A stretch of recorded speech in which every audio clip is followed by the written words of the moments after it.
Simon Pierce. Well, Gary, Kimber and I, on behalf of the Wilton PTAs at the 4 schools, as well as the PTA Council, want to present you with a gift, and thanks for all of your time and effort spent with our students for the last 10 years. You will be missed. Something going to jump out here? Yes. It's a doggy? No.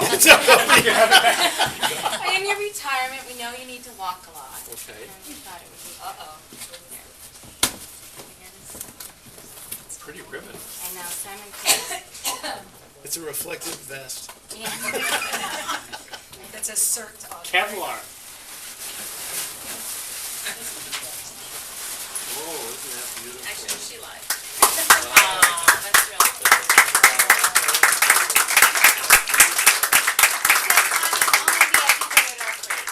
The educator are free Wilton PTO. That's really going And I to wish be I could remember who said that. in a special place. Only the educated. Robert Jefferson. No, it was like Socrates or one of those guys. Well, thank you so much. It's been a real joy. I have a few thousand words later about this. I'll share that with you, but thank you. That means a lot. Thank you very much. Has everybody had a chance to see the consent agenda? I have a motion to approve the consent agenda. So moved. Second? Second. All in favor? Aye. I have a brief board chair's report this evening. We knew this day was coming, and we didn't realize, even when you offered to extend, how quickly that day would be upon us. I know that I speak for each of the board members when I say we are so grateful for all of your years of service, for everything that you've done for the children of Wilton. I feel very comfortable in having known you more closely in these past 3 years as chair, that everything that you do for our kids. And I don't think people see that. And you do it for every kid. It's amazing. I don't know that there's any way we can truly express the depths of our appreciation. And even if we did, I don't think you'd believe it. We do have a small token, and for those of you who don't know, when teachers retire, we give them an apple. So as the supreme educator of the town of Wilton, we want to thank you. Thank you very much. I'm going to take one of these after. Now, we have a few people that would also like to come up and speak as part of the board chair's report. I'd like to welcome our first selectman, Mr. Bill Brennan. Do you want me up here? Or Please. wherever, okay. I'm really honored to be here to represent the Board of Selectmen and also all the citizens of Wilton. We are very, very fortunate to have had such a skillful superintendent of schools. From the day I was elected back in 2005, I've had a very close working relationship with Gary, and we have always shared information, and we've always been very frank with each other, and there are many issues that transcend. We look at the schools as part of the town of Wilton and vice versa. So we have always been trying to be supportive of the schools. It has been our role to say we want the schools to be the best we can possibly offer. They're a key element of the whole fabric of Wilton, and it's what attracts many people to our community. So I'm honored to be here and to read a proclamation that I think will express some of the things that we feel the Superintendent Gary Richards has accomplished. Whereas Gary Richards has served with great distinction for the past 10 years as Superintendent of Wilton Public Schools, developing the school's strategic plan, an effort that resulted in identification of district priorities and an ensuing theory of action which provided a clear roadmap for achieving critical goals. And whereas Gary Richards has had a long, distinguished career in the educational field, advancing Wilton's commitment to excellence, resulting in Wilton's successive high rankings in nationwide polls, advancing Wilton's schools as an employer of choice, producing low teacher attrition rate, and the development of innovative and challenging professional development opportunities. And whereas Gary Richards earned distinguished recognition by being named 2013 Connecticut Superintendent of the Year, a pinnacle of achievement in the education profession and an honor for both Gary and the town of Wilton. And whereas Gary Richards has consistently demonstrated his commitment to the Wilton community through his involvement in local civic organizations, including Kiwanis, Wilton Education Foundation, A Better Chance of Wilton, the United Way, and by being the school's biggest fan and supporter of all Wilton Warrior football games and musical theater performances. Now therefore I, William F. Brennan, First Selectman, on behalf of the Board of Selectmen and the citizens of Wilton, do hereby express our sincerest appreciation to Gary Richards for all his accomplishments and dedicated years of service to our community as he retires as Superintendent of Wilton's Public Schools. It's been an honor to work with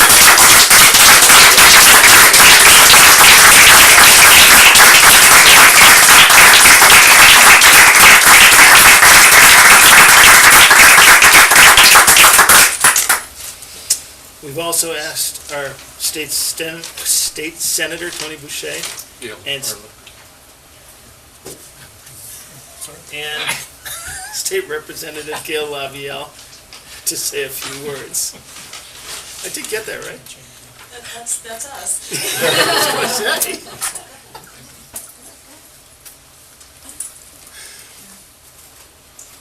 Is this the spot? I guess so. Come on. It's perfect. It's, we have brought two different proclamations, I guess I should call them. This is a General Assembly citation, and Tony has a governor's proclamation. We'll do them separately together. But it is, of course, with mixed feelings that I stand here because we love Gary. I love Gary.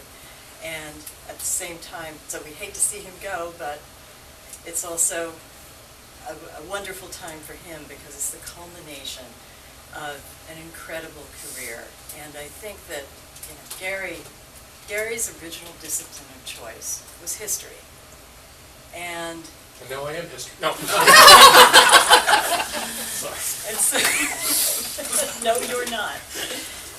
But Gary has been with us for an incredible period of history and education. This was a time when technology has completely exploded. We still don't have our arms around all the things that it can do, and that's probably going to go on for a while. It's been a time when the variety and acuity of people with different needs coming through the educational system has changed, and that has required a lot of intellect and attention and caring. And it's also been a time when private funding of public schools has really sort of undergone a revolution, and the Wilton Education Foundation has really taken on a lot of changes, and of course some of the mandates and different sorts of evaluation systems for schools have also come down on the school systems. And Gary has taken us through that period by really leading and caring for and loving our school system. And I mean that sincerely. He has loved it and still does, and probably, I think, always will. And so your presence has meant so much to us in this town, and all that you've done for the town besides the school system. Bill has gone through all that, but we really have appreciated it, Gary.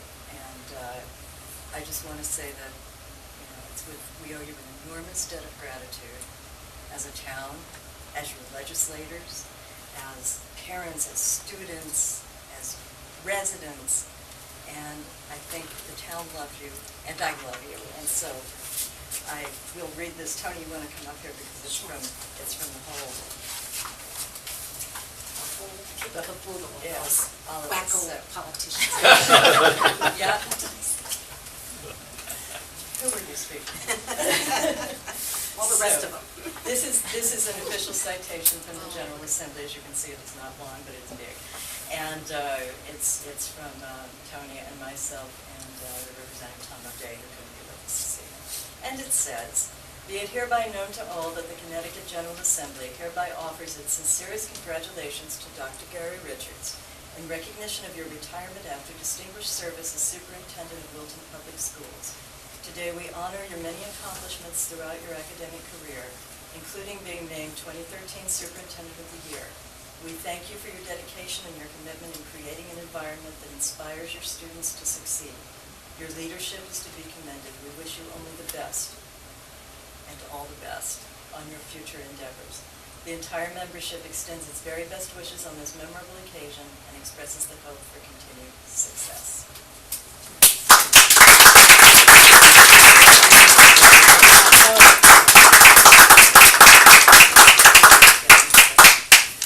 Well, it's wonderful being on this side of the table for a change here in Milton, but it does bring me back quite a few years, and there's a few of you that may even remember that, although I don't know. I think everyone's retired by now. Gary Richards. He has followed his my very good friend, Dave Kloon, to Wilton after 10 years of being a superintendent in another town that I now represent, New Canaan. I know that he's extremely proud of his 3 daughters who graduated from Wilton High School, I might add, Camden, Whitney, and Chandler. Gary is looking forward, we all know, to spending a whole lot more time with his wife, Sheridan. I'm sure she is really happy about that too, and being able to see more of your grandchildren, Griff, Hadley, and Alba. You know, I have known and worked with Gary first as the New Canaan State Representative some time ago, and when you were the superintendent there, but you know, all the while, guess where he was living at? Right here. Wondered what that says, right? And now as a state senator, as a superintendent here in Wilton. And as all administrators with the depth of experience and longevity, you've had your share of successes and certainly challenges, mostly with parents, I think. And maybe a few board members, I'm not sure, didn't check that out. But you've always been a gentleman. That's one thing, while relentlessly pursuing what was right and the many, many needs of the district, and I might say of the state as well. You know, he's never afraid to bring up a controversial subject, but, you know, the necessary changes to state statutes, he's the one to lead the charge. And you all know that as board members. So we don't have too many superintendents like that, and that's going to be really missed because he's been such a great resource to myself and to Gail and to many others, and communicating so effectively with your legislators. Now, Gary, you're going to be leaving regretting not having heard some of the things that a gentleman, teacher by the name of Bob Kislick, has said that you never may have heard a teacher say this. So I'm going to ask you, Gary, have you ever heard your principal say, or the teachers say, our principal is so smart. No wonder he's in administration. Or, thank goodness for these evaluations, you know, they keep me focused. Or, you know, I'd like to see Red Lobster offer a meal like this here in the cafeteria. Here, class, just put on your gym shoes in this box next to my desk. Or, I bet all the people in our administration really miss teaching. Or, gosh, the bathroom smells so fresh and clean. I'm so glad I gave my phone number to my students' parents. It makes me keeping in touch with them so much easier, for sure. How about, I'm also so glad I gave my personal email address to my students' parents. In some ways, it's better than the phone. Some may have not missed hearing, I can't believe I get paid for this. Or, I think the discipline around here is just a little bit too strict. It's Friday already? Oh, no. Those students this semester really made my job a real joy. Or I believe that athletics department is not getting enough money. They just aren't. They need more. Or we'll be able to educate our children if they let us teach through the summer too. That would be a great thing. Or have you noticed that teachers drive better cars than the students in the parking lot? This in-service training has been fabulous. Fabulous. More of that. Or finally, it must be true. The superintendent said so. It has to be, right? But I also know one thing for sure. You're not going to regret finally resting easy and sleeping in on a snowy, wintry night instead of driving with bleary eyes at 3 and 4, 5 in the morning to see if the schools should close. But Molly says that she really, really wants, and I talked to her just recently about this, she wants to be able to call you at that time to let you know when school is out. So you just remember that. If you get that phone call, right? Yeah, exactly. She said it now. And when she calls, you'll know. Well, we officially, however, want to present something really important and wonderful. It's a small, very small token of all the years you've put in, but this is actually a proclamation from the governor of the state of Connecticut. On this, it says Daniel P. Malloy, and you know, it's hard to get these anymore, it appears. I don't know why, but you have to be pretty special, right, Gail? We got 30 days, It- pretty special. Yeah, really, it's really amazing. It used to be just like that, but now you have to be somebody. So apparently you are somebody. By His Excellency Daniel P. Malloy, Governor, an official statement. On behalf of the state of Connecticut, I, Daniel P. Malloy, Governor, take great pleasure in honoring and recognizing Dr. Gary G. Richards on the occasion of your retirement as Superintendent of the Wilton Public Schools. This recognition is a testament to your demonstrated commitment to education, to your students, the town of Wilton, and the state of Connecticut. Your leadership in the administration and direction of the Wilton Public School District, from helping to develop the Wilton Public School Strategic Plan, to your involvement with various community outreach programs, and there are so many, it was just a small sample of that, is laudable. I applaud your years of leadership and hard work and wish you the very best for a happy and healthy retirement. Therefore, I, Daniel P. Malloy, Governor of the state of Connecticut, do hereby officially convey honor and recognition upon you, Gary G. Richards, in the state of Connecticut. And proudly, please proudly display that. It's really quite beautiful.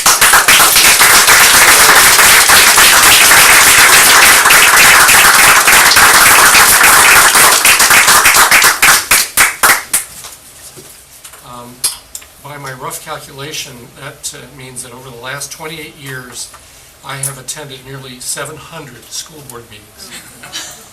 With that in mind, I hope that by the end of my remarks tonight, no one's going to feel like they've sat through all 700 of them. In May of 2004, I was really fortunate to have been selected as superintendent of the Wilton Schools. And at that time, I believe, as I said to the board last year, I had an incomplete appreciation for the fact that the next 10 years of my professional career would be among the most rewarding in my time.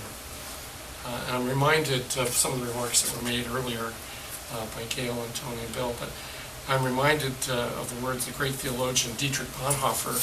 He said, "It's very easy to overestimate the importance of our own achievement in comparison with what we owe others." And I owe an enormous debt of gratitude to so many who make the Wilton Public Schools in this community really special.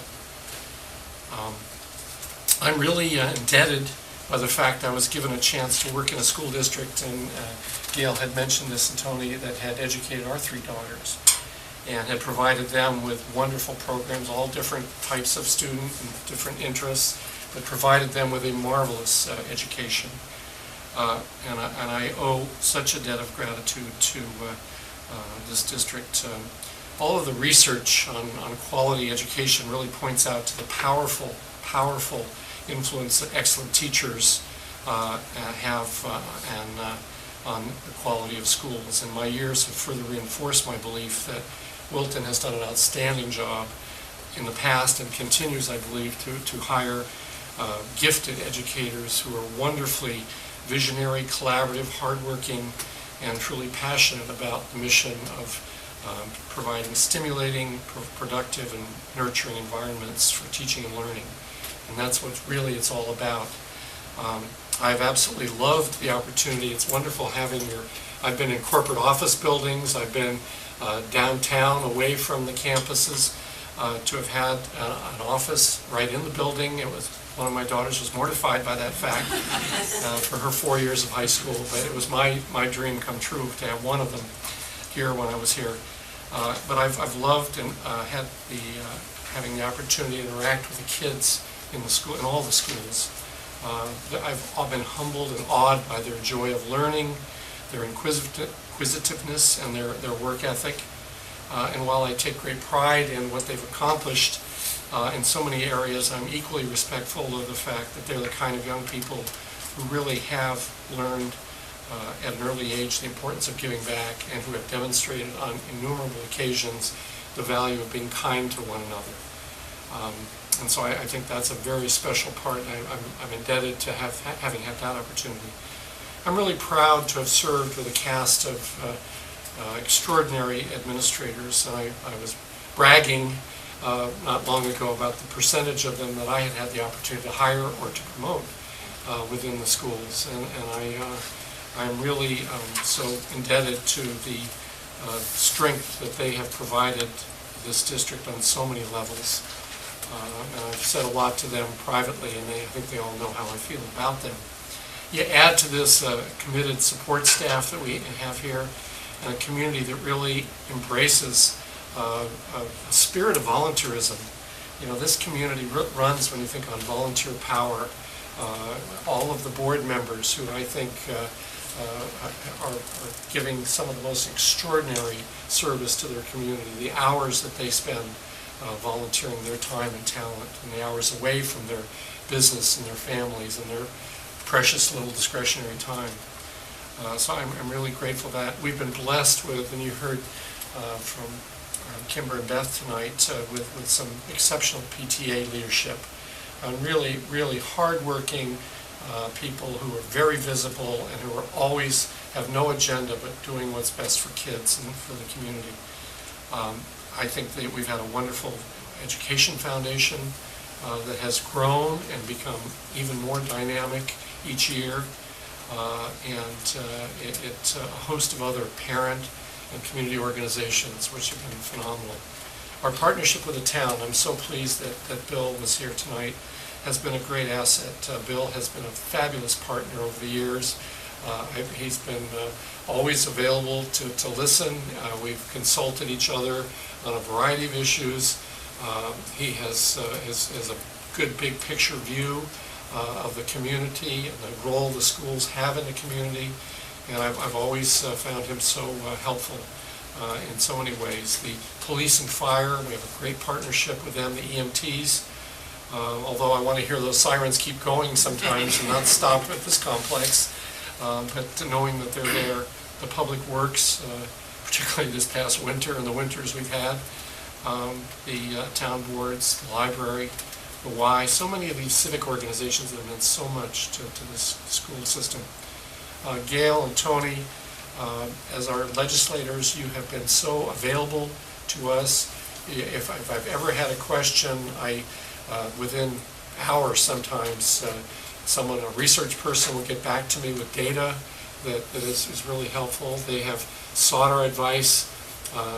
Gail has been working on a committee, a task force to try and get rid of some of the burdensome mandates.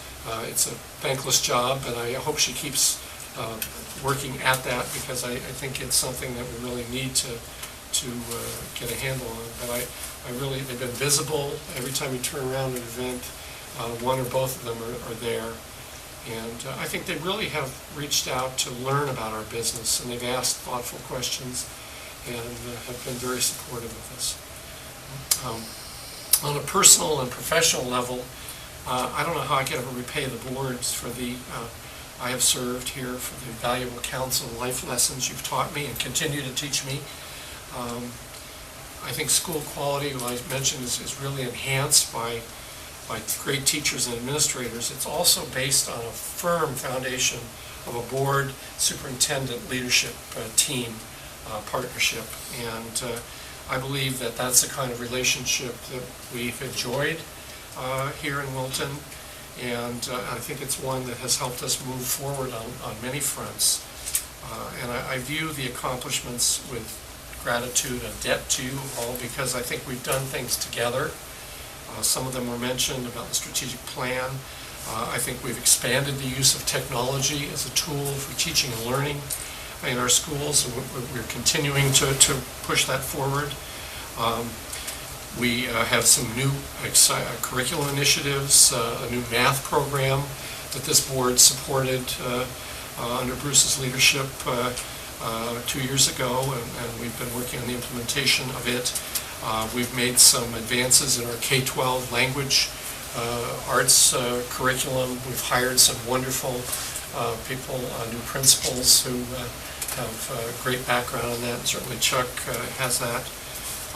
The STEM program, we've unified together Miller Driscoll Schools. Some of you worked on the task force that helped lay the groundwork for that. We implemented, and this was our first year, a very successful full-day kindergarten that was reported on at our last meeting, and the academic success that we've achieved. And I think our high-quality performing arts, athletics, and extracurricular programs are the envy of towns around us. That doesn't happen without the support of the Board of Education and the partnership. I'd also like to extend some final thanks to, not final, but some thanks to the High School Building Committee, Karen Burke and Bruce Hampson, who co-chaired that committee, that has given us a wonderfully new refurbished little theater, state-of-the-art science classrooms, and a much-needed HVAC system in the high school. And I'm excited that after nearly a decade of planning, we've worked again with Bill and the town. He convened a building committee that's been hard at work. And thanks to, again, the leadership of Karen and Bruce, they will be bringing a project to the voters at a special town meeting on September 23rd. And I'm confident that the product that will result from that project will serve this town well for the next 20 to 30 years. It's a given another given that the most important function of a Board of Ed is to hire a new superintendent. And I'd like to express our debt of gratitude, I guess, now that I'm soon to be a community representative, member. But our board has worked tirelessly. You have worked tirelessly this past year to select a new superintendent, and the search process was very thoughtful, deliberate, careful, and I salute you for choosing Dr. Kevin Smith. Kevin and I've had as a bright, capable, child-centered, and visionary school leader, and I've had over the past several months, I've had the joy of and the opportunity to work with him on transition work so that we can hopefully effect a reasonably smooth transition on Tuesday. And I have watched him interact with our staff. He was here today dropping off some paperwork, and just the natural conversation that he was having and the warmth that he was greeted with and displayed himself, I think made him feel very welcome. And I know he's absolutely thrilled to join this school system and to take leadership here.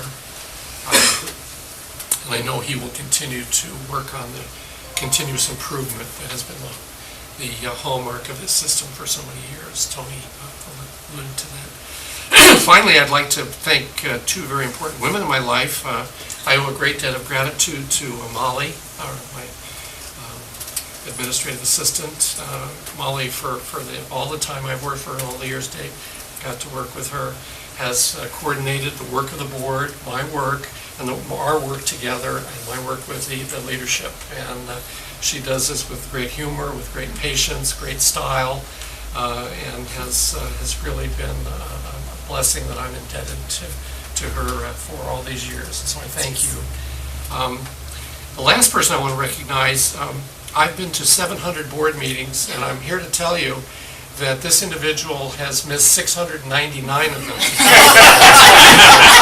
I'm talking about my lovely wife Sheridan, and who has been a great supporter, has been a cheerleader for me, who, when she's angry with me, has read comments from letters to the editor or online comments that have been somewhat less than positive, but she's always been there for me, and I thank you, Sherry, and thanks for your love and patience and understanding over the years. Last time I did this, I had to hold up a sign so I wouldn't get all goofy, but I'm glad she got to come here tonight, and I'm sure she's waiting to hear my lengthy reports and later on the agenda. So if she sneaks out with Bill and Tony and Gail, I'll understand. I've always said, we talked tonight about the value of teachers, but the most important thing besides being a father and husband has been to have been a teacher. And I'm always going to cherish my years here in Wilton. I've lived here, our family, 20 years. And I thank you. I'm indebted for the privilege and honor of serving as your superintendent. So thank you.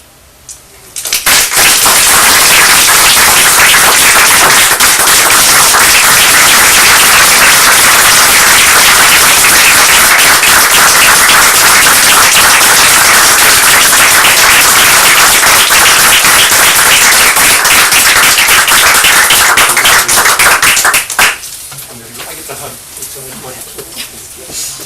Thank you very much.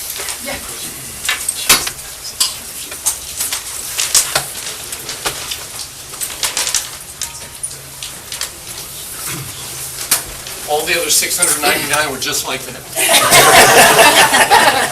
It's a love fest. Are there any committee reports this evening? Committee reports? No. Committee Just reports? from the villagers, for the building committee, to remind everyone, as Gary mentioned, the town meeting and vote will be September 23rd.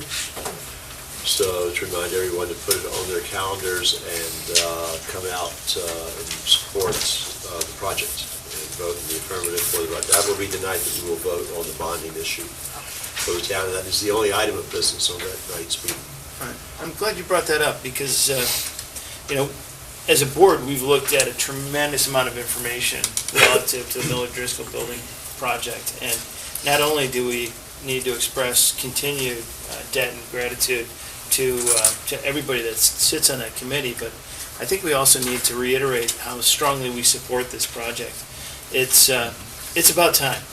And I think it's a school that the town and the school district has done a phenomenal job of maintaining, but it's time to move it into the 21st century. So I think as people in town watch this evening and reflect on the decision in front of us come September, we need to know how important it is to approve this. So thank you for bringing that up. We now move on to the Special Education Year-End Report. It's on the agenda for review and discuss with Mrs. Paul. And friends. And friends.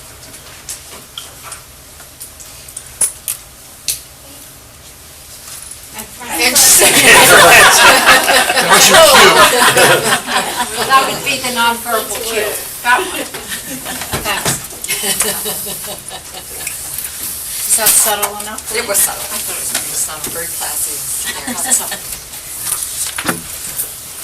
It's a little hard to settle down and get to work after that wonderful start to the meeting, but we will. We'll see. Let's go. So, thank you for the opportunity to come tonight. I know it's the end of the year and everyone's, as we said, changing from their ties and jackets to golf shirts. So this is our last opportunity to sit and talk to you about some of the accomplishments and challenges we've had this school year. First of all, you don't very often get to see my colleagues here, and I'm very glad that Heidi Carlin and Fred are joining us. Some of you know Fred Ripshinsky, or Dr. R, as he's called by his friends at the preschool with great affection. Some of you might know Fred is completing his 7th year as director. He's the director of both the preschool and the bane of his existence known as the extended school year. And he is very much, I think we would all agree, the real driving force behind the growth of preschool and its maturation from a fledgling program to the very vibrant organization it is now.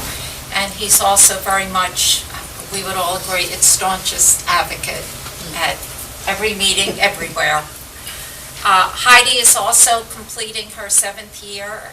Heidi is the Assistant Director for Special Services, and she covers the elementary schools from K through grade 5. In her role, she has been the administrator for some of our most challenging and complex cases. That's her specialty. And I'm not sure she always thinks of it that way, but we do call it her specialty. And I think the school staff, the administrators really very much rely on her to help us manage some of the more challenging situations. So we came together. We are very much a shared vision of the department and meet regularly to make sure we're implementing it in a joint manner. So since this is very much Dr. Richard's night, it's not lost on me that although he's sitting across from the table, he very much could be sitting at the table with us because so much of what we are able to accomplish has been because of his support. As many of you know, he's been a tireless advocate for children with special needs in the schools and in the community as a whole.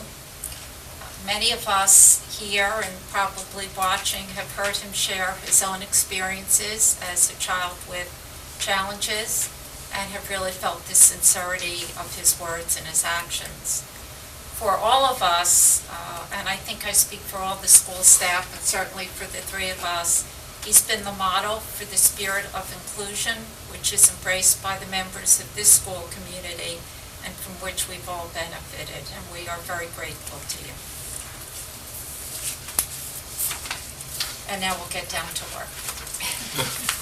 I thought what we do is highlight some aspects of the report that I think will be of particular interest to the board. And then Heidi is going to talk about outplacements, not in the terms of the hard numbers, which I know we always report on, but what the district really does in terms of being involved with our students who are outplaced. We're not just the funding source, we're very much involved with those students. They are still our students. And Fred's going to talk about some of the initiatives this year with the preschool family, since that is our point of entry and the point at which we want to make sure we really establish very good and positive relationships. So looking at the report, I thought I'd draw your attention to a few items that seem to have recurring themes for us as a district. The first is looking at the number of students we have with 504 plans. And on page 6 of the report, it shows that last year in the 2012-13 school year, we had 221 students in the district with 504 accommodation plans. This year it's increased to just a slight increase, but it's up to 223. It's not, again, it's a small number, but it shows that we're keeping a very substantial number of students on 504 plans. The slight increase is at Cider Mill and just a little bit at Middlebrook at the high school, but we certainly are seeing an increase in Cider Mill on those 504 plans. As you know, the 504 plans are not managed by special education. It's primarily the guidance department, but since I'm the 504 compliance officer, it's still under my umbrella, shall we say. I think what's also of interest is if we look at what's called our disability distribution and see where the growth is in terms of the number of disability. And as you might remember, under the IDEA, there are certain disability categories defined in the law, and students who qualify for special education, the PPT, makes the determination what is the presenting disability. When we compare last year's statistics with this year's, where we see a growth is in the number of students with what we call developmental delays, which Fred can speak to. We see an increase again in the number of our students with learning disabilities. That's a number that keeps rising. And a slight increase in our number of students in what are called other health impaired. That's a variety of different medical conditions affecting our students. Fred will explain what this category called developmental disability delay is, because I think it's quite unique. So. Sure. It's in the PPT has to make a decision about eligibility for special education services, and there are certain criteria that are established in order to determine whether or not eligibility is met. There are 14 categories that we have available to us. Those are educational categories. Developmental delay is one of those categories, and it only applies to children up until their 6th birthday. So children coming into the preschool oftentimes come in with a multitude of factors that are unclear as to how they're going to develop and how things will progress with the child. So oftentimes it's very difficult to categorize a child at age 3 or age 4 more specifically. So we look at delays in their development in a variety of areas, and if there are significant delays, we use the category developmental delay to determine eligibility for special education services. And again, that category can only be applied up to age 6, and after that, that category goes away as an option, and the number of options are reduced to 13. And that's why when you see the tape, you'll see that only pre-K has developmental delay listed. So I just want to explain that number to you. Curious, you keyed in on developmental delay, but there's a larger increase in raw numbers in autism and Yes. and also in what was the other one here? ADHD, ADD. Are you going to speak to those as well?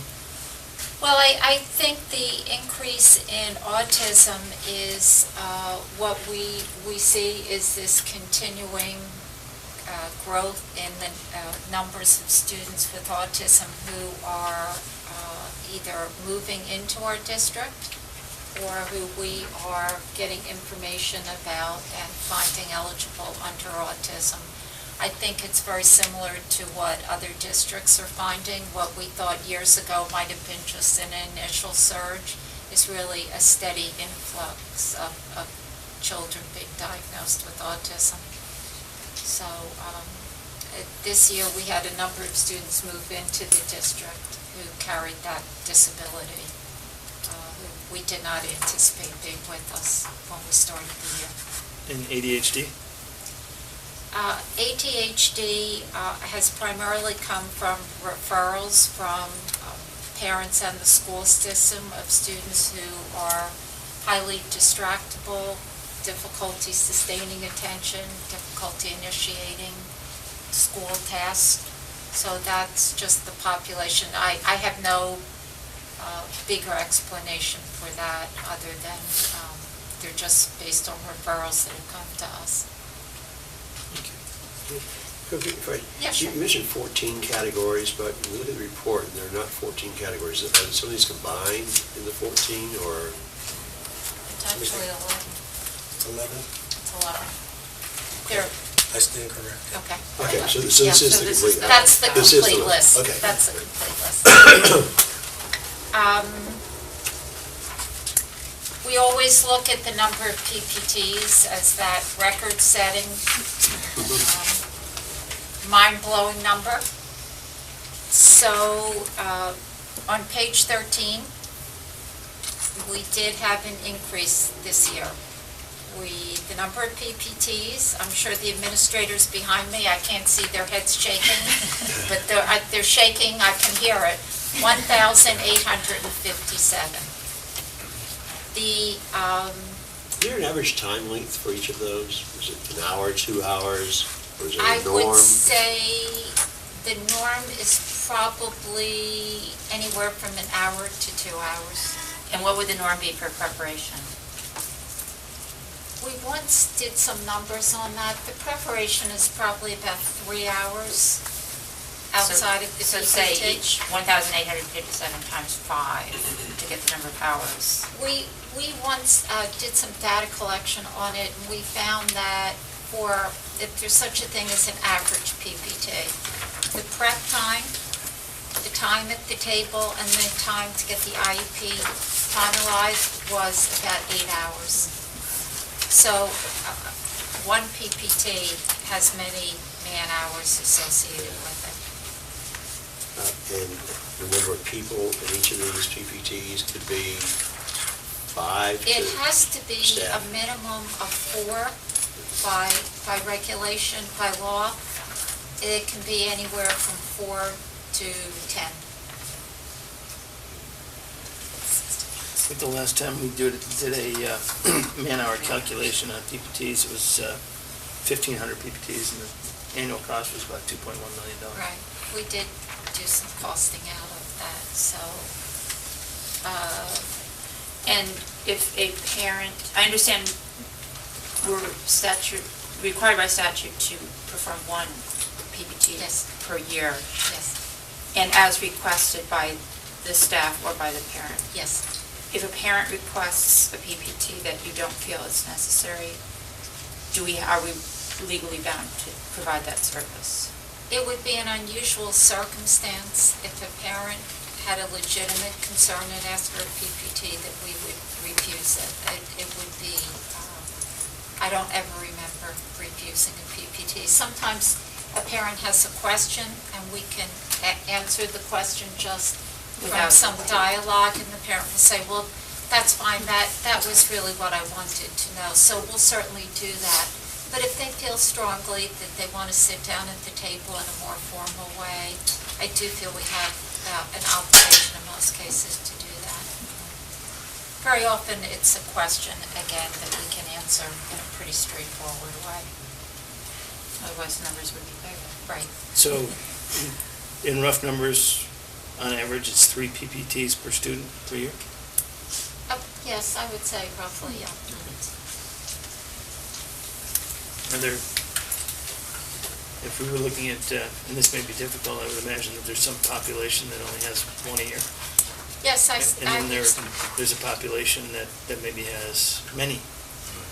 Yes, I would say for our students with more complex needs and IEPs, we do come back fairly regularly and meet with them. We also have team meetings with their families. When we have a student whose functioning changes, which we know happens, then we are back at the table fairly frequently, trying to monitor and affect some change in their functioning. There are also PPTs where children are determined not to be eligible, so they wouldn't be reflected in the special ed numbers.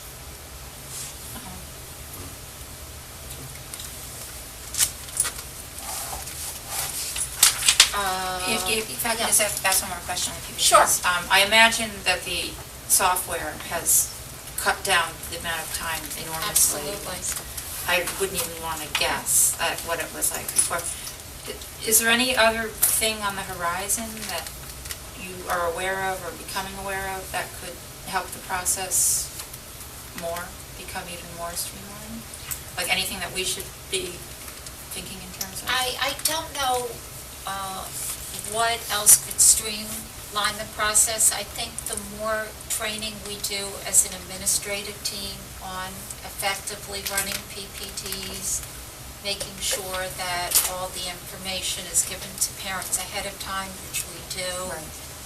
So parents have a chance to sit home, read the reports, formulate their questions, formulate their thoughts. I think those have all been very helpful. I don't, unfortunately, have any great idea how to streamline it any further than that, but I'm always looking and speaking to my fellow directors about ways to do that. I would assume that if you're in speaking with your fellow directors, that you compare numbers and data. I'm assuming that our number of PPTs, the number per student, et cetera, is in line with the other schools in our area, the New Canyons and the Darians, and we're all in the same, sadly, in the same situation. Right. And we do meet and try and think about ways to do our work more effectively, and always looking for ways to pool our resources to do that. So I will work very hard to continue to think about that. We report out regularly on the outplacement numbers, but it's broken down here so that you can, on page 14, you can see a comparison between last year and this year. In which schools we have outplacements. It's a pretty consistent pattern with the highest number continuing at the high school. And those high school numbers reflect students with serious emotional concerns primarily, who need a more supportive therapeutic environment, and that's why we tend to see higher numbers at the high school level. Homebound, you know, is also part of the service of this department. Our homebound numbers compared to last year are very much the same. We continue to provide homebound to students for medical who are not able to attend school because of medical issues. We also provide homebound instruction to our students who are out of school for disciplinary issues. And those numbers are running pretty much the same. And sometimes our students who have chronic illnesses are in school for a while, then they're out of school, and we support them as their health permits them to access school. For next year, before I turn it over to Heidi and Fred, there are a couple of very exciting ideas on the radar, and one is you were speaking about IEP Direct software, and I have signed us up to have the companion piece for 504 monitoring, because 504 now doesn't have the same data system, and IEP Direct, being the smart marketing group they are, has put together a 504 companion piece to IEP Direct, so we will be going online with that. We've also put on IEP Direct now what's called a document repository, so we can store evaluations into IEP Direct for school staff who have access to a student's IEP, or our administrators can read the most recent evals. And I will be working during the month of July with Heidi and Fred, with IEP Direct personnel on a procedural manual for the district, which we hope to be able to show you by the start of school. Could you take 2 or 3 minutes to describe the process that you go through in managing the special ed program and how you use IEP Direct to do that?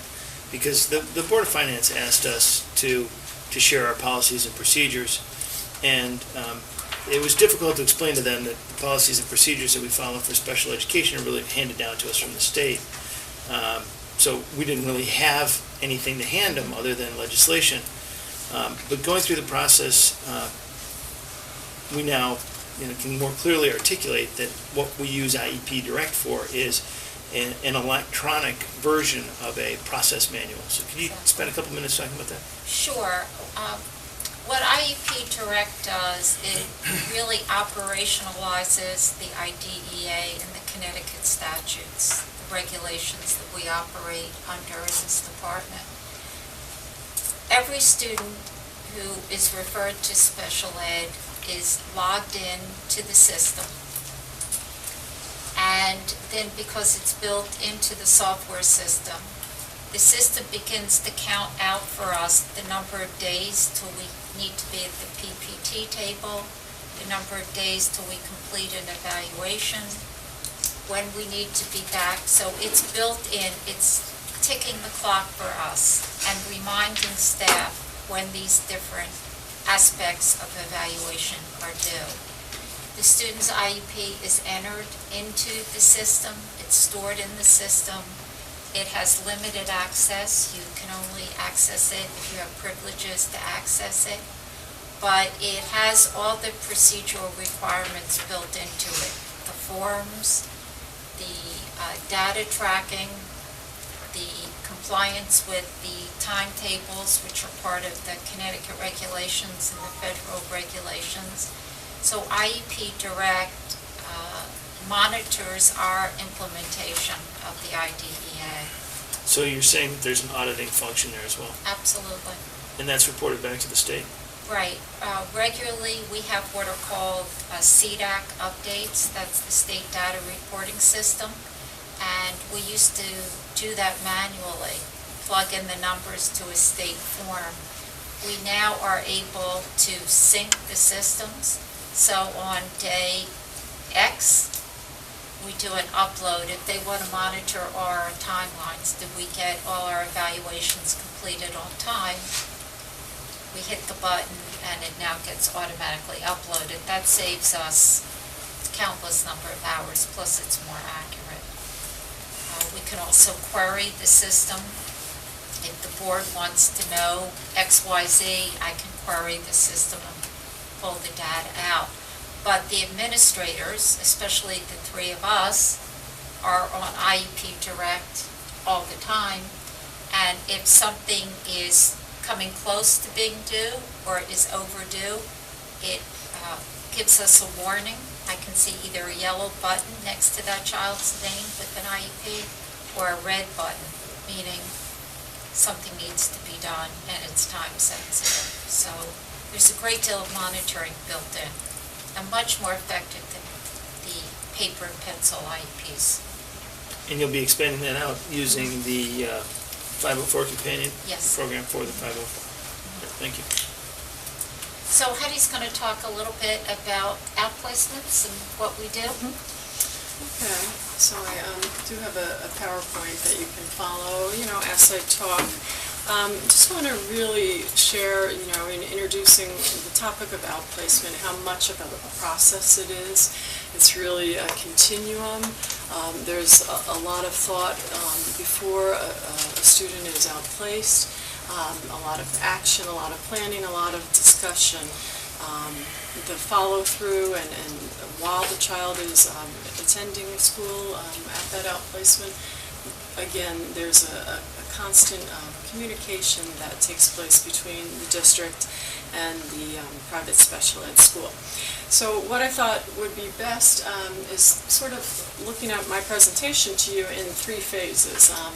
Because it is such a continuum and it is very comprehensive and it is very individualized per each student. And I do want to really underline that factor.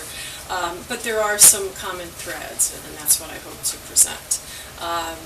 In the first phase, questions are asked, what are the reasons for outplacement?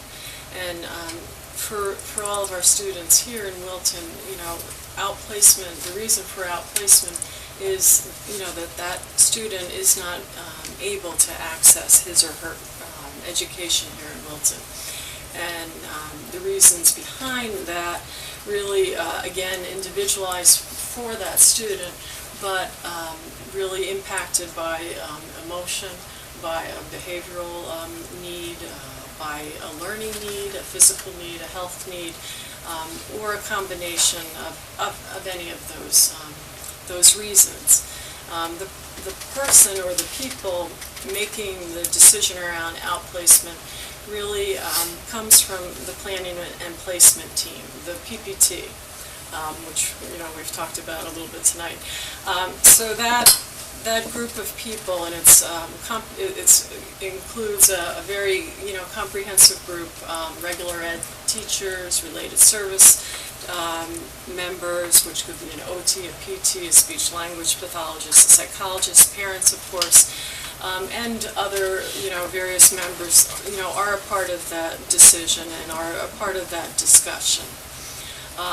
The private school itself, when we look to where a child might be placed, we really look to the state-approved schools in Connecticut, and those schools do have to go through a very large application process and have to meet criteria for approval in Connecticut.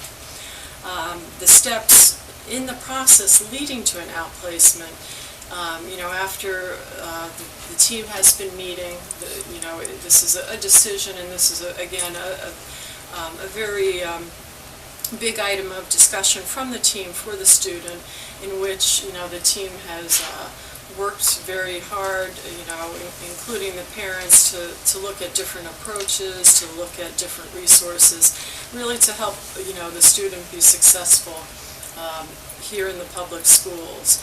But when it comes the time that the child is not able to access the education here, and they're looking at an outplacement, The PPT then identifies it might be one or it might be, two schools that best match the needs of the students. At that point, the district sends a referral package out to that private special ed school, and that includes information on the student to really see if it's a match for both the student and the school. If it's a positive response, then the next step would be the parent goes out, sometimes with a district representative, which could be me, or it could be Ann, Fred, or someone from the team. They often accompany the parent because it is a big change, and it is, it's a very big transition, for both the student and the family. And the last part of that phase would be the student going out to the school, looking at how the student responds to the potential new school, meeting staff, seeing the program. From there, we enter phase 2, and that's really supporting the student and the parent transition to the outplacement. So at this point in time, given that the team, the PPT, including all members, have agreed that this really is in the best interest of the student, and have chosen a program that really meets his or her needs. Procedurally, all the paperwork, the documentations, the evaluations, any materials that the special ed school should need are sent. And in the meantime, the private special ed school sends an orientation package to the parent and to the student. Behind the scenes, but most importantly, the Wilton Public School staff is working very hard with the individual student to help he or she get ready for this transition. So there's goodbyes, there's to classmates, goodbyes to faculty, and also finding ways to keep connections going as this change occurs. The districts and the parents and the outplacement establish a start date, and then we also look at this point to set up transportation. Transportation, as you know, is a big responsibility, for the outplacement. We work very closely with Mary Channing. She helps oftentimes find ride shares so that the cost is a little lower than what might be for one student, going to one school. She also works with us to find the supports that the students might need just for the bus. Some of our students need a bus aid. Some of our students need a bus plan. So there are a lot of individual needs that go into transportation. Following that, the schedule is set and the bus company, communicates to parents. The district is responsible to the student and to the outplacement team and the family during the outplacement, meaning that, we hold the IEP. Wilton is very responsible to the planning for the student. We are in constant communication with the outplacement, helping the family and the student, get through some of those, initial days, a lot of phone calls, emails, site visits. We also worked very hard to make sure, again, the student and also the parent feel comfortable with the outplacement and answer any questions that may come up. Oftentimes, the families will want, their student, and the student wants to stay connected to Wilton. So we work with both the outplacement and then with our home schools, whether it be Miller or Driscoll or Cider Mill or Middlebrook, the high school, to find ways or activities where that child or student can come back, for example, to a Cider Mill fun night or to another activity that might be happening within the district. The last phase, phase 3, is really, again, a continuum of this service.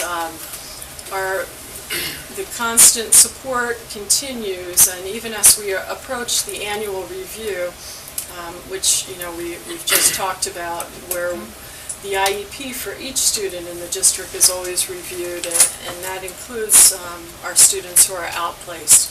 So we go to the site, in most cases, either one or two members of the Wilton team, to meet with the outplacement team to discuss student progress. Sometimes we're on the phone, but we like to be there in person, meeting with parents, and also talking about the ESY, the summer program. And most of the outplacements do have a summer program attached to their program, so it's helpful for the continuum of services and the consistency for the student to also have them, join with the ESY program at that particular school. And finally, my final bullet is, transitioning back to Wilton. That's always a goal that we have for our children who are outplaced. We do talk about that, at every annual review, and oftentimes, in between those annual meetings, we are assessing how the student is doing with his or her IEP goals. We are looking at readiness to return to Wilton. And when that student is ready to return, the amount of planning that we had on the other end continues on this end in terms of transitioning back. We have a lot of communication. We plan visits. We often have individual plans for students in terms of coming back to Wilton. Sometimes we send Wilton materials to the outplacement so that the student gets familiar with the curriculum before coming back, and that often is one idea of what we do to help and to reintroduce some of the Wilton pieces. We have staff both from Wilton who go to the outplacement, and then we have the staff from the outplacement who come to Wilton, so that both staffs understand the expectation for the student and can help with transition. So I know we're going to take questions at the end, or any questions now? Any questions from the now? outplacement? I've definitely got a couple. Okay, sure. The first one is, what are Wilton's outplacement percentages relative to our surrounding towns? Do you have insight on that?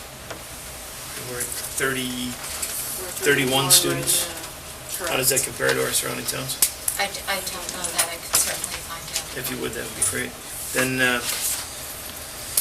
as I understand it, the decision for outplacing can be a collaborative decision between the schools and the parents. Yes. It can be school-driven, where the school feels that it doesn't have the resources available to support a child. And it can be driven by the parent, where the parent says, I don't believe the schools can support my child. That unilateral decision-making process, I'd just like to hear a little bit about that, because I think folks at home don't understand the burden that puts on us when we believe that a student can be effectively educated in Wilton. If there is a disagreement between the parents and the district about the placement, for example, in the case where a parent might want a child at a special education school or a school outside of the district feels that it can offer what we call FAPE, a free appropriate public education, the child can make progress, then the dispute resolution process that's put down stipulated in the IDEA would take place, whether or not one party would ask for a mediation or a due process hearing. But the dispute resolution process would start to take place. If we feel strongly, we will ultimately take it to the state in a due process hearing, is that correct? If we feel that that's our recourse, we certainly would. Thank you. How often does that happen? Very rarely. very rarely. We feel that in most cases, I mean, Heidi described a very thoughtful process that takes place. I think we try, and hopefully we're successful in understanding what a big decision it is for families to have their child not attending public school, and we try and help them with the process, and that's why we feel it's very important that we stay connected, that the families know these are Wilton students. We are with them during this period, and we are anxious to have their children back as soon as they can benefit from the education here. So I would assume with that, though, there are probably times when parents might want to have their kids here, and for safety and health reasons, we can't accommodate that. There are those rare situations. That does not happen very frequently. It happens really primarily around medical issues or serious psychiatric issues, safe and healthy. Thank you. Yeah, I think the objective, if we had our druthers, we'd probably rather have these 31 students right here in the school. Absolutely. Okay. And that comes through loud and clear. And it sounds like the process of making the decision is really pretty intense. Mm-hmm. And the PPT group that you spoke about earlier, do we ever, all the people that you referred to that were part of that group in doing the evaluation and discussion, are they all staff? Are they all inside the system? Or would we ever go and bring someone from the outside to help us in the process? Do we ever retain? We do. There are times we've said, we have an area of expertise we think would be valuable to the discussion, and Okay. we will We look outside. will reach out to someone. Absolutely, Okay. with the Okay. parents' permission, we will Yeah. say, we think the issues are possibly of a psychiatric nature, and we will bring a psychiatrist to the table to be part of the discussion. And perhaps that person would then help us in determining the school that the state publishes a pretty lengthy list of schools that are approved and by category, what the school special is and so on. But would there ever be a reason that we would outplace a student to a school that isn't authorized by the state, that isn't certified by the state? It would be very rare. There have to be certain stipulations that are met, so we place in schools who have gone through the approval process and gain that approval. All right, so we would, if we did that, we would have to go and find, there would have to be a very specific reason, and we'd have that documented and understanding. Okay. What about out of state? We don't place out of state. So there's no... And again, unless there is no facility within the state that can meet that child's needs. But we could place out of state. There are many stipulations attached, but we know that in the world of special needs students, we never know when a student will come to us who has very unique needs. So I've learned to never say never. Right. Yeah. Okay, good.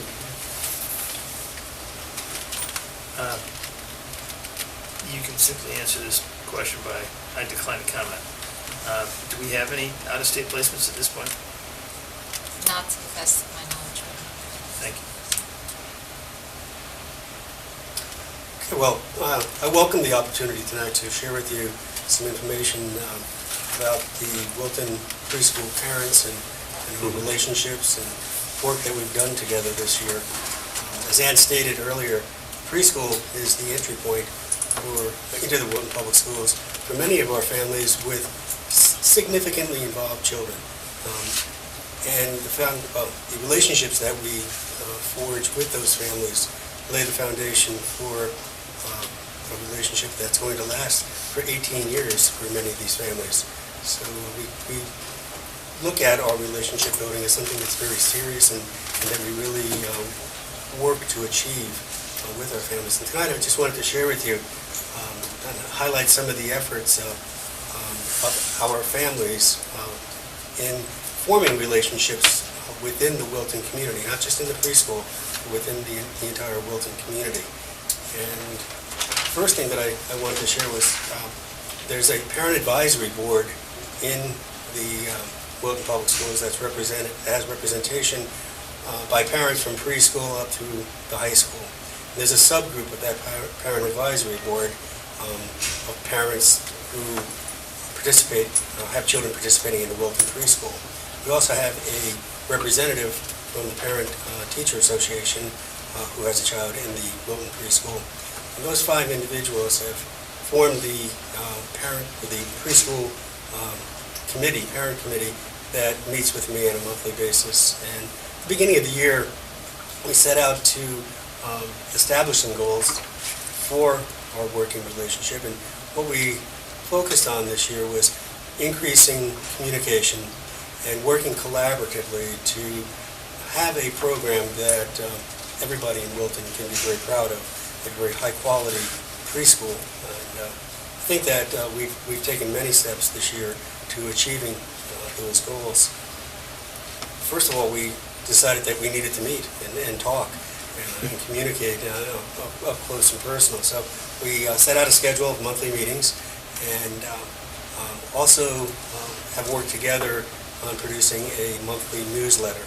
And the newsletter provides a variety of information to families in the preschool. It's produced by the parents and the staff from the Wilton preschool contribute articles to that newsletter. And it's printed out in hard copy and also on the website for our parents to review. Parents have also worked very hard at raising awareness in the Wilton community about children with special needs who reside in Wilton.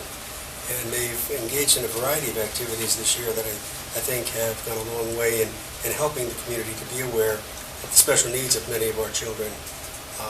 One of our parents consulted with the movie theater in Wilton and was able to get the movie theater to have sensory showings.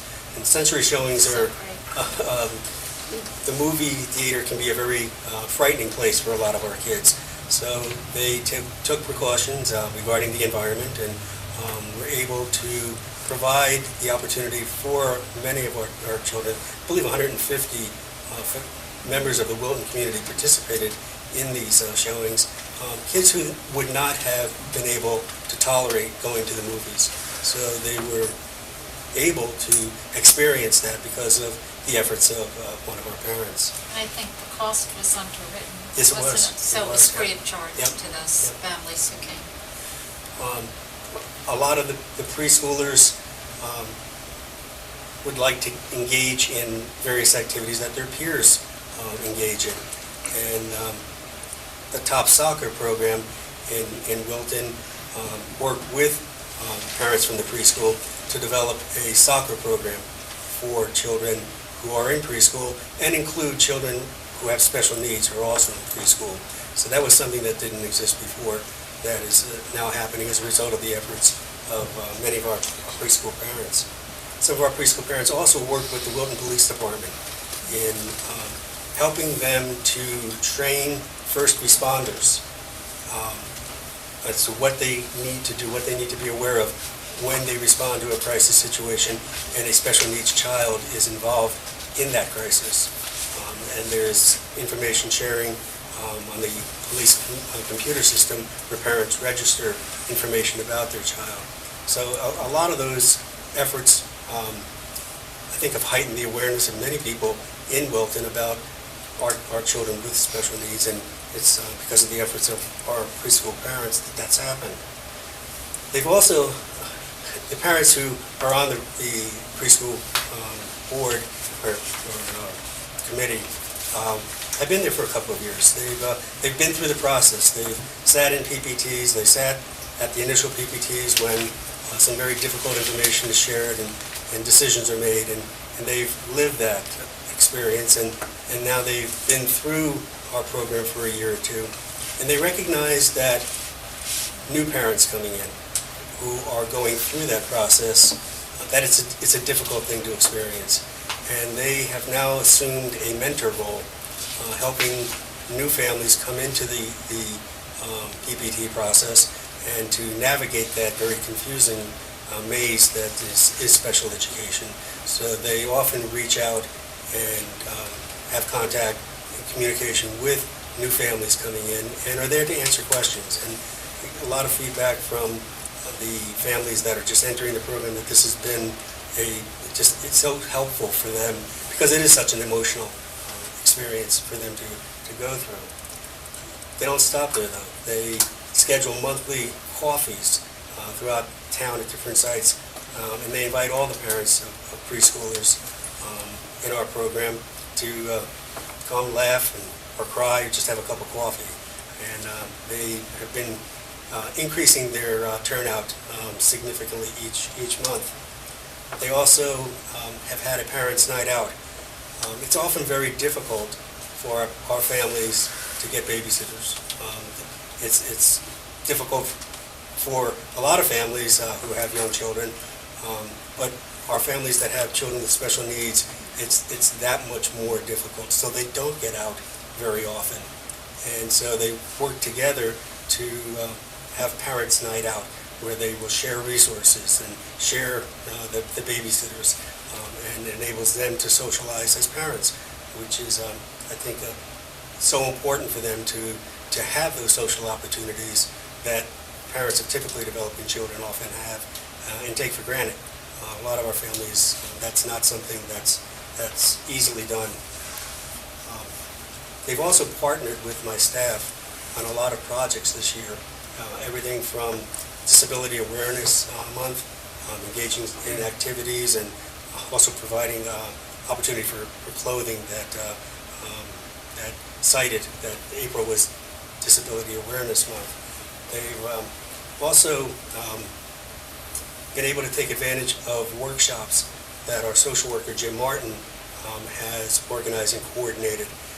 And those workshops provide lots of information for families regarding parenting, regarding just the issues that they're facing raising young children with different challenges. And they, I think that you're quite aware, they attend lots of meetings, board meetings, Board of Education, Board of Finance. They're very active in the process. And what impresses me about our parents is that they're not just interested in the programs for children with special needs. They're most interested in the Wilton Public Schools being a strong school district. And they are out there as strong advocates for the Wilton Public Schools, and I just admire their efforts. They are very proactive and very positive, and I think they were able to get a lot of things done because of that approach. They've also provided me with some insight and perspective from a parent's point of view of what it's like to be a parent, what the challenges are, and help me to understand that when we bring a child into our program, we're not just bringing that child into our program, we're bringing a family into that program, because everything that impacts on that child impacts on that family. And it's been, I appreciate the fact that they've been able to provide that insight for me and my staff. They also participate, we have a program I think that you're aware of, where we've engaged in a collaborative effort with the Center for Children with Special Needs, and we provide quarterly information meetings with staff from that center, and our staff participants also our parents are active participants in that, in finding out what's happening regarding the efforts of the staff from the center, and what my staff is doing in terms of increasing their capacity to deliver certain kinds of services. So there's been a lot of exchange of information and an increase on their part of what we're doing when they drive off in the morning, leaving their child with us, well, what's going on. And those meetings help us to share with them what their child's experiencing, what we're attempting to accomplish through our different programs. And I guess last but not least, just wanted to share that two of my parents this year authored books on children with special needs. Calico Burton authored I Like You. It's a book about children with autism and their relationships with peers and how they get along. And Piper and the Super Duper Leg Launcher was written by one of my parents, Catherine Anderson, about a little girl who has some physical challenges and how she is coping with those and how she's overcoming those challenges. So I share those books with you just to give you some insight into some of the talents of some of our parents. I believe we've made significant progress in our relationships. I think that we've got work to do, and I really look forward to working with my preschool parents, and I think that we're going to be able to accomplish even more in the future. Thank you very much. Help me understand the growth. If I read the numbers correctly, in Yes. September you had 33 students, and the end of the year was 60? Well, we are, if you include all of the students who are receiving services, we're in the high 80s right now. We have students who come for itinerant services, meaning they're in another program and they come to us for speech-language services or... Okay, so then this is hard, this is not a straight line. It's very difficult to understand preschool. Preschool is a whole other animal. Right, because I thought, wow, we had almost double the size in the course of a year. Yeah, and we do, because we're taking in students every month. As children turn 3. Okay, so we these become, driven by- okay, so we become responsible Right, for that those helps us. services. Okay. And that continues through the summer, so we're 12 months a year taking in students throughout the year. Does the 60 put you at, are you at capacity? Yes. Okay. And then there are 18 students that are not, that don't require special needs or special. There are, yes. That's the peer group, Yes. right? But So that's it gives just you a September to June group, right? Correct, but during the summer, we run programs Right. for both. And they're invited to, okay. Yeah, So the 78 or 80, you're at capacity. we are.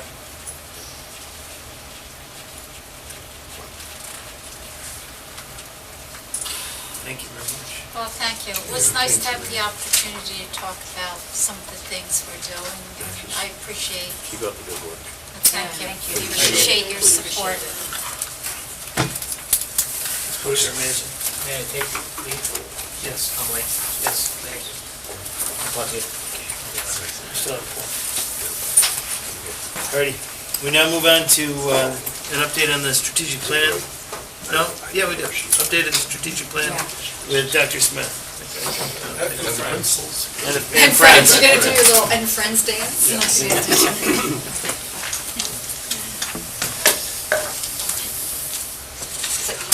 And based on my watch, you have 1 minute to finish Okay. this.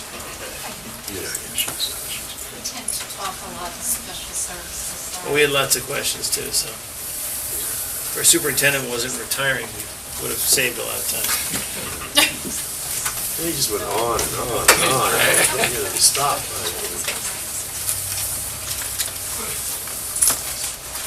Okay, good evening, We everyone. want this to be a board meeting he remembers, so we're gonna carry it on for 24 hours. It's gonna be like a filibuster. You might lose another member soon, then. Then we won't Maybe have a won't quorum. Okay, so tonight what I'm going to do is I'm going to provide a brief overview of the end-of-year strategic planning report. I hope you all got a copy of it and were able to look it over. You may recall that earlier in the year, I presented to you the areas of focus for strategic planning that the district leadership had identified as kind of leverage strategies for organizational improvement. I've included that on page 2 of the report, so you might want to reference it because I'm going to use that as a framework for my remarks. And so if you look at the first bullet, that has to do with curriculum. And we do continue to refine our content objectives to align to the Common Core state standards, and we continue to map those onto the Rubicon Atlas software. To help with that alignment piece, the Central Curriculum Council this year worked on developing some tools and processes, mainly rubrics and review protocols that the curriculum writing teams can use to evaluate how well the curriculum aligns to the Common Core state standards. and to also evaluate the quality of the curriculum. And I was particularly pleased with the quality of the work they did because I really believe it's going to have a big impact on the quality of our written curriculum. In terms of that issue of fidelity of implementation, our Professional Evaluation and Learning Committee which is in charge of the teacher evaluation process, has revised our teacher practice rubric, which is the tool that we use to evaluate teachers, to specifically include an indicator that will enable the evaluators to collect direct evidence through observation of how well individual lessons or units of instruction are aligned to the Common Core. And so moving forward, we will have some hard data for that particular indicator, the fidelity of implementation. The area of greatest focus this year for the district has been on instruction. I think you know that we've been working very hard to make sure that the teacher evaluation process is not only as manageable as possible for everybody, but also as meaningful. So every teacher in the district has established goals for student improvement. And just as an aside, I have spent most of my time this week reviewing those goal plans and their end-of-year summative reports. And I'm pleased to report that in the vast majority of cases, the students have achieved their goals, and in many cases even exceeded them. Every teacher has completed several cycles of classroom observations and received specific feedback from their evaluators on their performance. And they've also completed individualized professional learning plans designed to refine and enhance their practice. This particular year, we focused on increasing student cognitive engagement through the use of active learning strategies. That was a district priority. There were some teachers who had other things that they needed to work on, but most of the teachers focused on that particular indicator. You know, I think overall, although the data management system was a bit of a challenge to use, I think we all believe that the process did result in some very meaningful and productive professional conversations about instructional practice. And I think in the end, we're going to see some effects of that on the quality of instruction. There was also a great deal of work done on some specific instructional programs. Staff have continued to receive training from outside consultants for the Math and Focus program, Readers and Writers Workshop, and digital learning. Middlebrook implemented its iSTEM program, and Miller Driscoll implemented full-day kindergarten. And both of those required some either development or refinement of the instructional program. Now, in terms of assessment, our district data team has completed an audit of our comprehensive assessment system to make sure that it's aligned to the SBAC, which measures our implementation of the Common Core. And we were also looking to see whether or not we could streamline the number of assessments that we administer. Now, in the fall, SBAC will be releasing to states and districts a series of interim benchmark assessments and an entire digital library of classroom-based formative assessments. So we've decided to wait and see what those look like and what sort of information we get from them before we make any final decisions about recommending changes to our own assessment instruments. In terms of personalized professional learning opportunities, our Professional Evaluation and Learning Committee will be working this summer to develop a resource guide, which is kind of a repository of materials and resources that teachers can access either individually or collectively as teams to study best practices of education. We're hoping to have that ready for September before the teachers enter into the process of goal setting and developing their professional learning plans. We've done a number of things in terms of social emotional learning. All of our administrators were trained by Dr. Joanne Freiberg, who is the Connecticut State Department of Education consultant on safe school climate and bullying prevention. They were also trained in how to conduct appropriate, legally defensible bullying investigations by Andy Belloc, who is an attorney from Goodwin. All of our secondary staff were trained in school violence prevention and threat assessments by Dr. David Bernstein. And they were also trained in bullying prevention by Andy Bellick. We did that during the November staff development day. Excuse me. We've also established threat assessment teams at the high school and at Middlebrook. And those teams received a more advanced level 2 training from Dr. Bernstein that same day in November. And finally, Matthew Heffer and I partnered with Dr. Freiberg and the Wilton Youth Council to conduct a parent workshop in March, in which we talk about cyberbullying and ways in which parents can support their students in being more responsible users of social media. And finally, in terms of community involvement, the district has been supporting the individual buildings and enhancing their ability to use electronic media to communicate more with the community. And in fact, all of our teachers were required to develop very specific detailed plans on how to improve homeschool communication, and that was done through the goal-setting process. And in fact, I haven't completely analyzed the survey data from parents, but it seems to me that there has been an increase in parent satisfaction with the level of communication from the schools. And so that provides kind of a brief overview. There's a lot more detail in the reports about what the district and the individual buildings have done. Maybe now we can open it up for discussion and questions if you have any. Just a quick question about the teacher evaluation and where the state is. The state is. Confusion. That's what I'm about, yeah. So the impression I have is that we're moving forward with a plan on our own. The state still has the ball in the air for what the proper teacher evaluation, what the assessment is, right? Or is sort of tabled where they were and said, wait a minute, we'll call time out, and they had, you were right? Well, what they did was they had originally put out what was known as the SEED model. Right. Districts were given the option of either fully adopting the SEED model, of taking an adapted version of it, or developing their own.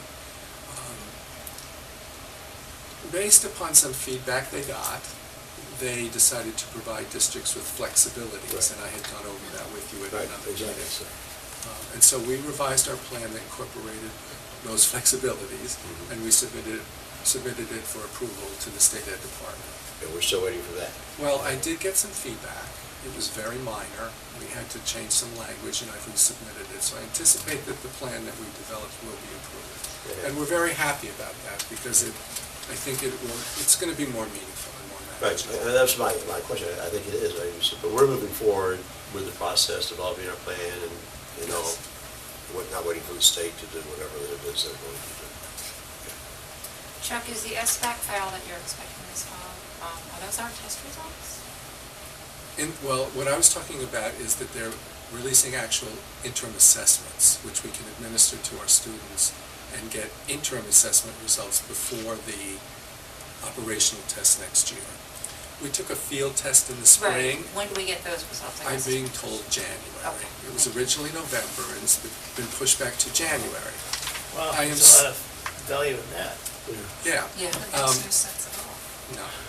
And we're not clear at this point what those results will look like. SBAC is saying that they will not be individual student-specific. However, the commissioner has reassured us that he will provide us with some student-specific information. So we'll see when it comes. What will we get? Yes. Okay. January. And again, that's one of the reasons why I'm reluctant to make any significant changes to our assessment system at this point. I'm feeling we have a bit of a vacuum of information right now, so at least we have the things that we've usually been using so that we can monitor how the students are doing. Any other questions? Thank you very much. Okay, thank you. Thank you.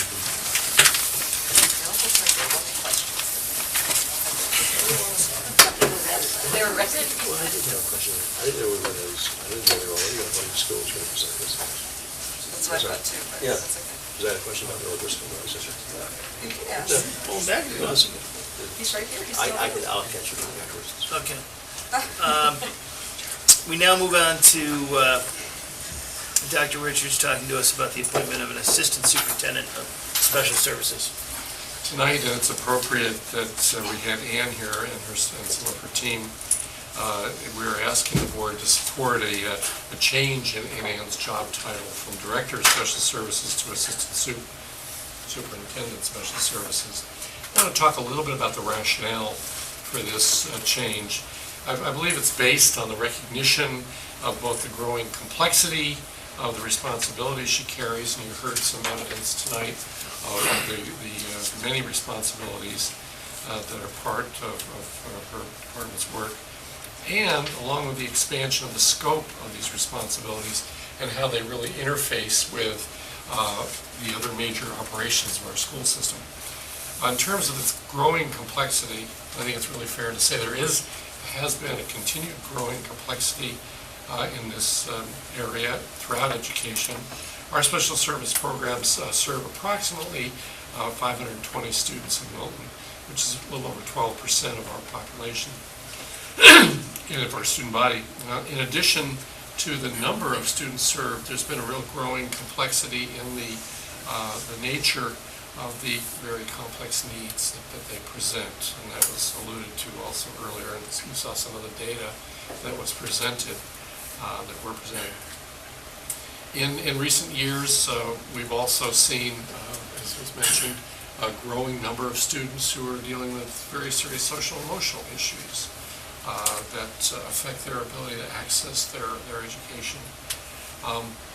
And I think the complex task of managing, and there was some conversation that we've had at this board table for quite some time now about the challenge of coordinating the now 1,857 PPT meetings with staff and parents, which is a huge and growing responsibility.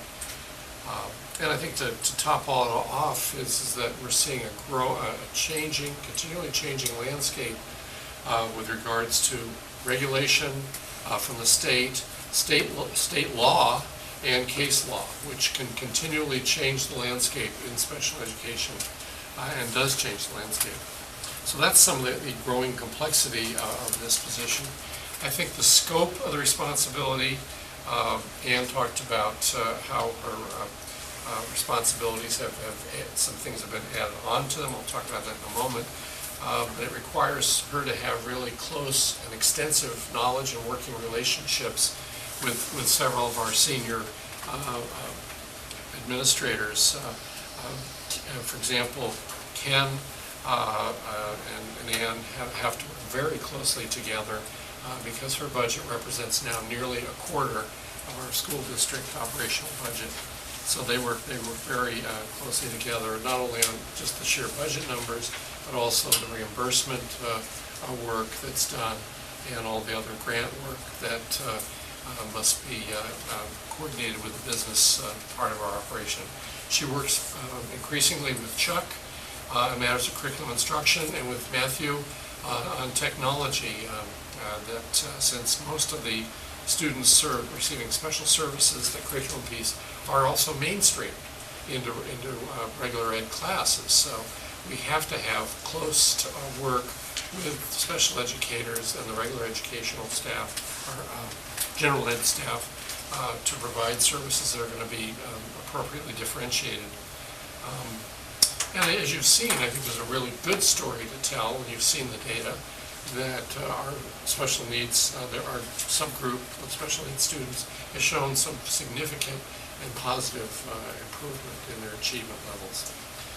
Ann works very closely with Mike Shop in Human Resources, not only to help recruit staff in a time when we're seeing really very considerable shortages of candidates for both teaching, related service staff, and administrative positions.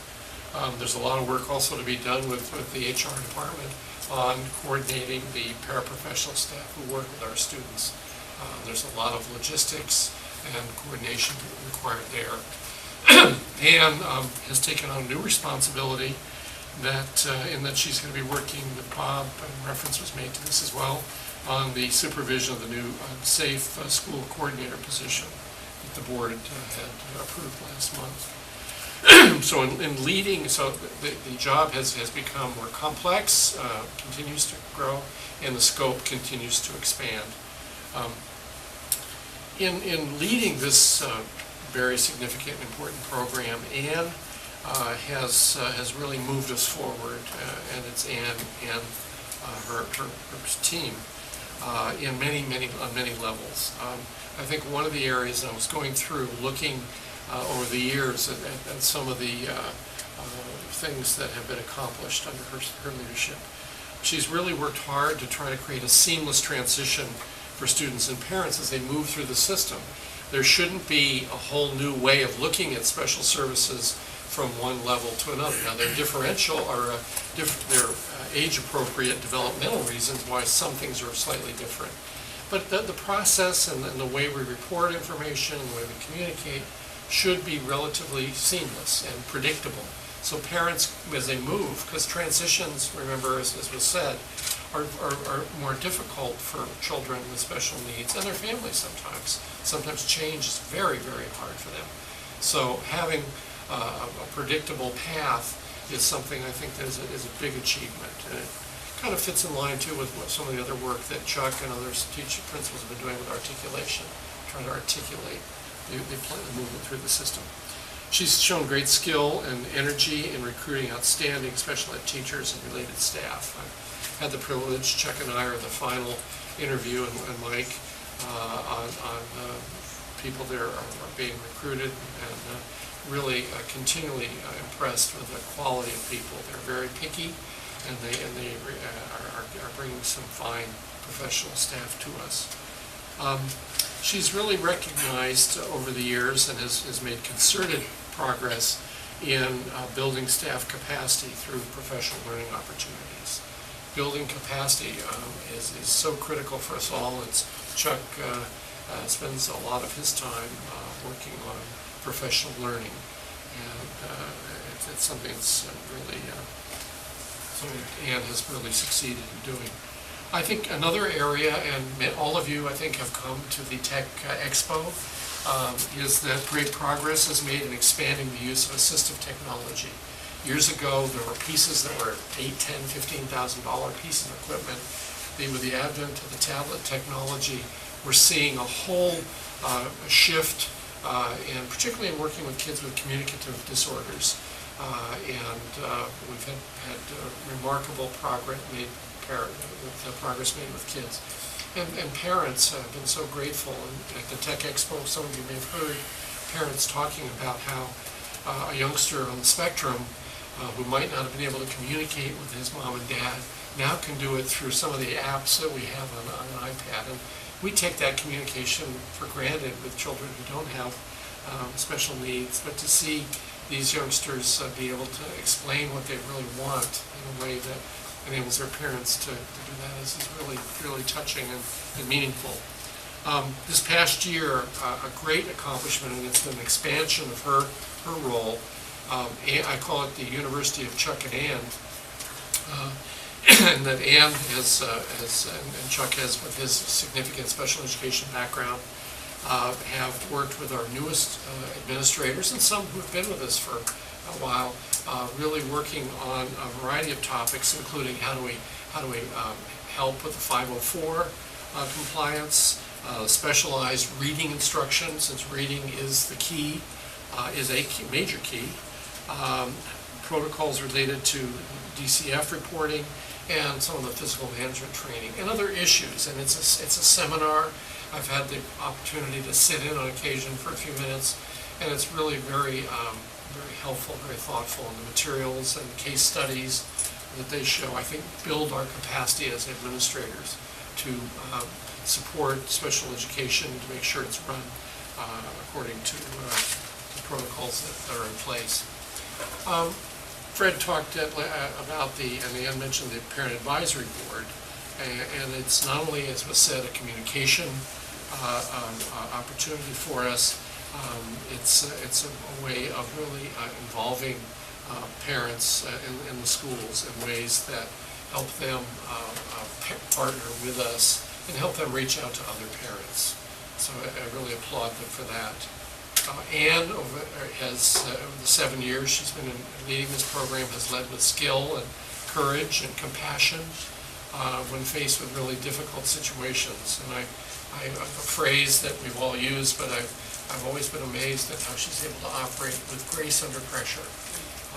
And because these can be emotional situations, some of us have had youngsters with learning disabilities, and it's a very can be very emotional time, and so I think Anne has always displayed the sensitivity, as have others, to our parents and what they're experiencing. Well, a lot of you in school and in your professional lives have read the work of Peter Drucker, and he once was, I think he was imagining and thinking about leaders like Anne Paul when he wrote, "Leaders who work most effectively, it seems to me, never say I. They think we. They accept responsibility, they don't sidestep it, but we get the credit. This is what creates trust, this is what enables you to get the task done." And I think it is clear that Anne and her team, thanks I think to her considerable leadership, have been able to get the job done. It's really, I think, gratifying to see the results that have been forthcoming.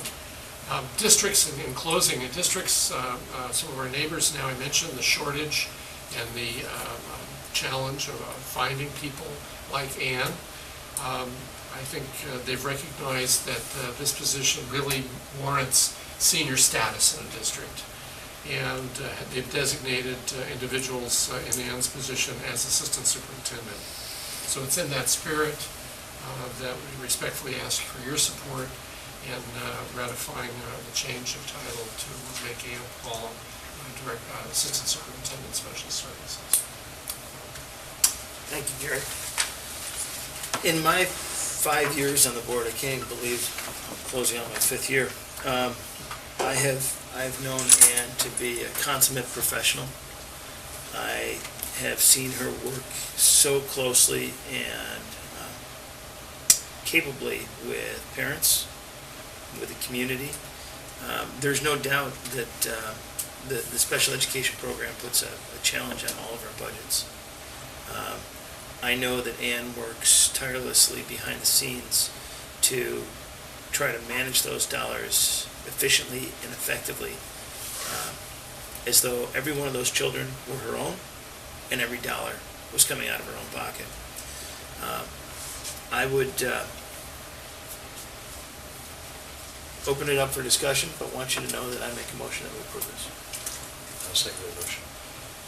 Yeah, I remember a time when special education in Wilton was pretty much the opposite of what was described tonight, and I think it's to Anne's credit and her team, but under Anne's leadership, that we have this stellar program, that we have parents who just are so proud of that their children are part of this tremendous program, and I think this title change is well deserved. I'm happy to support it.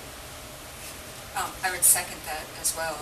I do also remember a time when things were not so happy here as it relates to special ed, especially at that time being a PTA president, getting some of the heat of that. So I recognize the difference of the community that we're in today versus what it used to be. And I also agree with Gary. To me personally, you're a role model of professionalism and grace. And I've enjoyed working with you, and I think I personally am happy that you're continuing with us, and I think Wilton as a community will benefit tremendously having you continue with us, and I think this appointment is well deserved. All in favor? Aye. Aye. Congratulations. Congratulations.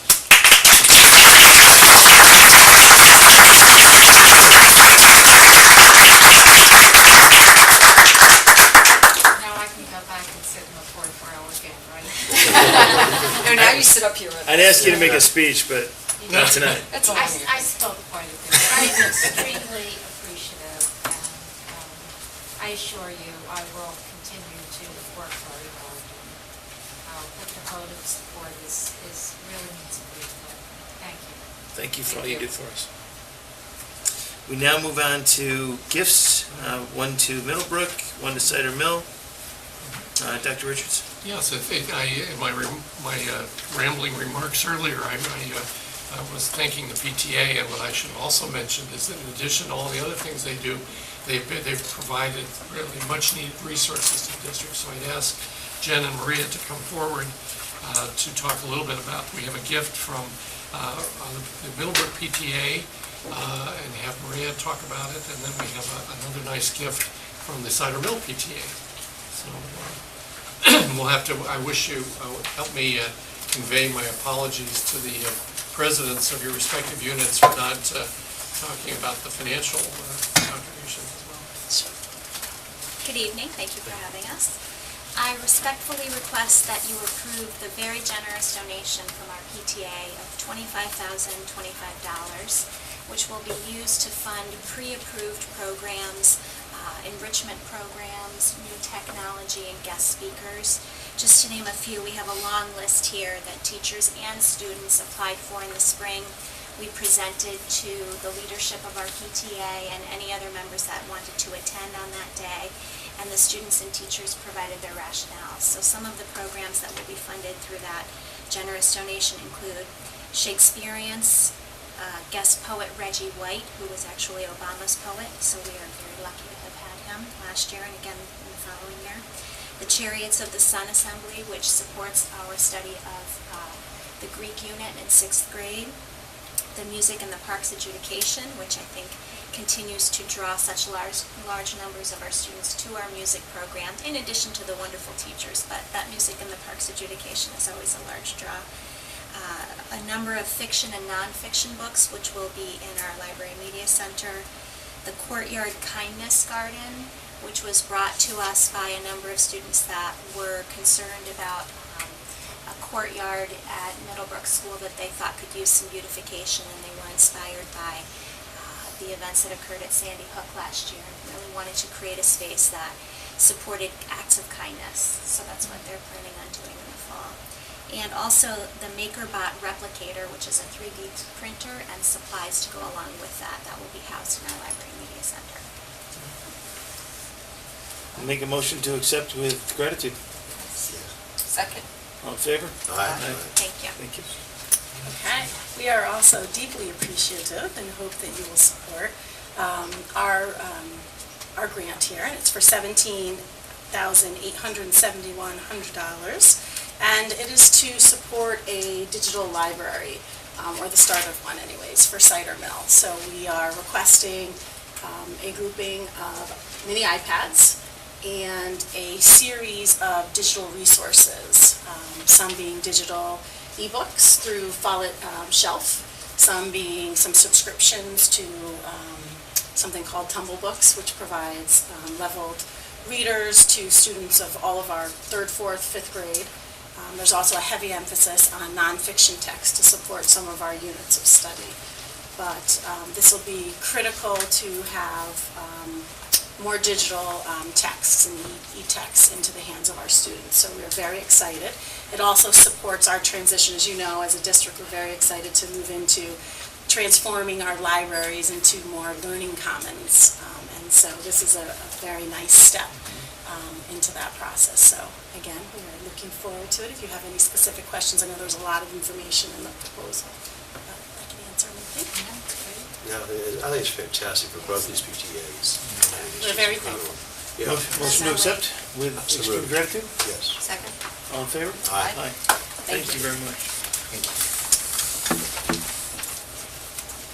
Now, this next bullet point is going to be presented by Dr. Richards. I'm going to jump you on this one. I move to strike this recommendation and to install. So weekly, that's right.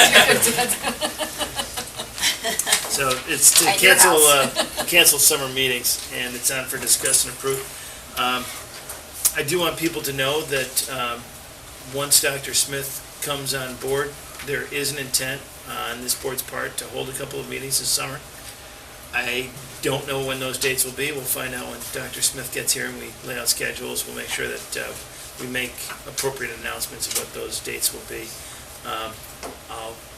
I've already shared this with Dr. Smith. I'll share it with each of you. I do not expect full attendance at those meetings. But with that, I look for a motion to approve the cancellation of summer meetings. So moved. Second? All in favor? Aye.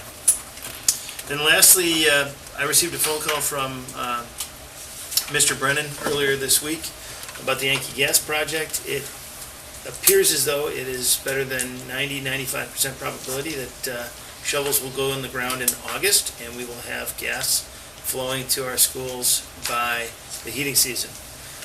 In order for that to happen, there needs to be some service agreements put in place. The town is working with their attorney to set up the first service agreement with Comstock.